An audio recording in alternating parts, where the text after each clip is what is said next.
Ready to move in premium triplex villas at Kollur APR Projects. Big breaking చూస్తున్నాం. ఢిల్లీ మద్యం కేసులో రోజుకో పరిణామం చోటు చేసుకుంటోంది. ఢిల్లీ మద్యం కేసులో ఈడీ రోజు రోజుకు తన దూకుడు పెంచుతోంది. ఈ కేసుతో సంబంధం ఉన్న ఎవరిని కూడా వదలడం లేదు. ఈడీ అధికారులు అనుమానం ఉన్న ప్రతి ఒక్కళ్ళని కూడా విచారిస్తూ ఉన్నారు.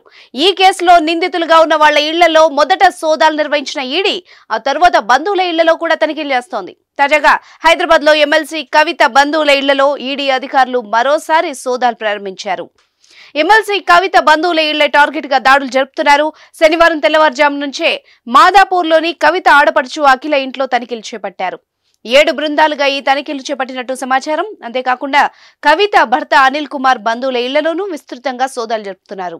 అయితే ఇప్పటికే ఈ కేసులో కవితను ఈడీ అరెస్ట్ చేసిన విషయం తెలిసిందే. కవిత ఈడీ కస్టడీలో ఉన్నారు. ప్రస్తుతం కవితను ఢిల్లీలోని రౌజ్ అవెన్యూ కోర్టులో శనివారం ఈడీకి హాజరుపరచనున్నారు. ఈ కేసుతో ఎవరెవరికి సంబంధాలు ఉన్నాయన్న కూపీ లాగుతోంది ఈడీ.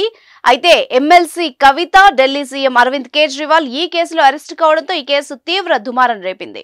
సుమన్ టీవీలో మీ పర్సనల్ అండ్ బిజినెస్ ప్రమోషన్స్ కోసం కింది నెంబర్కి కాంటాక్ట్ చేయండి.